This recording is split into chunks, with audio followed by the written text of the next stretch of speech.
မင်္ဂလာပါ One Friday 5 139 ပွဲစဉ်မှာတော့မြန်မာဖိုက်တာ၄ဦးထိရှင်ပြိုင်ခဲ့ပြီးတော့လဲထိုးပွဲတွေနဲ့တကယ်ကိုကြည့်ကောင်းခဲ့တာပါမြန်မာဖိုက်တာတွေထဲမှာ1ပွဲအတွက်ပထမဆုံးပွဲထိုးတဲ့ကျော်စွာဝင်းနဲ့1 ဒုတိယမြောက်ပွဲထိုးတဲ့စလိုင်းထောင်ကူရှိန်တို့ကတော့ပြိုင်ဘက်တွေကိုအတီးတီးလဲထိုးနိုင်ပွဲယူပြနိုင်ခဲ့ပြီးဘောနပ်စုတွေပါစုခုနိုင်ခဲ့ကြတာပါ1ချန်ပီယံရှစ်မှာပထမဆုံးပွဲထိုးတဲ့မျက်နှာသစ်ဖိုက်တာနေရိုင်းကတော့ပြိုင်ဘက်ကိုပထမချီလောက်ပဲရှင်စော့နိုင်ခဲ့ပြီးအမှတ်နဲ့ရှုံးပေးခဲ့ရတာပါဒီပွဲစဉ်ရဲ့ကောင်ပွဲမှာထိုးသက်ခဲ့တဲ့တမ်မလီဆိုလင်းကတော့ပြိုင်မဲ့ထိုင်းဖိုက်တာရဲ့ခြေခံချက်နဲ့ပထမချီမှာပဲလုံးဝထင်မှတ်မထားတဲ့ပုံစံနဲ့အမောက်သိပ်ခံရပြီးအလဲထိုးရှုံးပေးခဲ့ရတာပါမာကိုမြစ်တဲ့ဆိုလင်းဦးတယောက်ဒီပွဲစဉ်မှာရှုံးနေသွားခဲ့ရင်တော့အမှတ်နဲ့ပဲရှုံးမယ်ဆိုပြီးတော့ပရိသတ်တော်တော်များများကထင်ထားခဲ့ကြမှာပါပြိုင်မဲ့ထိုင်းဖိုက်တာဝရပုံကတော့ဘောနပ်ဘတ်3သိန်းခွဲကိုရရှိသွားခဲ့ပါတယ်ပွဲဝင်းနေတာတော်လေးကိုကြာနေပြီဖြစ်တဲ့ဆိုလီဦးက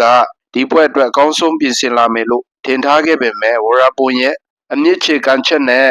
မရှုမလအယုတ်ကျိုးပြတ်လဲကျသွားခဲ့ရပြီးပထမချီတိတ်မကြခင်မှာပဲရှုံးနေခဲ့ရတာပါဒီရှုံးပွဲကြောင့်ဆိုလီဦးအနေနဲ့1ချန်ပီယံရှစ်ရဲ့နောက်ထပ်စာချုပ်ရဖို့မလွယ်ကူနိုင်တော့ပါဘူးတမ်မလီဆိုလီဦးအတွက်နစ်နာဆုံးရှုံးစရာတွေများမဲ့ပွဲတစ်ပွဲဖြစ်လာခဲ့တယ်လို့ပြောလို့ရပါတယ်ဆိုလီဦးရဲ့1နောက်ဆုံးရှုံးပွဲကလက်တီထိုးချက်အခြေခံချက်တွေတိတ်မထွက်ပဲပြိုင်ဖက်တွေကိုထိချက်တွေအများကြီးပေးခဲ့ရတဲ့ပွဲစဉ်တွေများနေလို့အသက်အရွယ်ရလာတဲ့ဆိုလီဦးရဲ့ဖိုက်တာဘွားနေဝင်ချိန်တွေက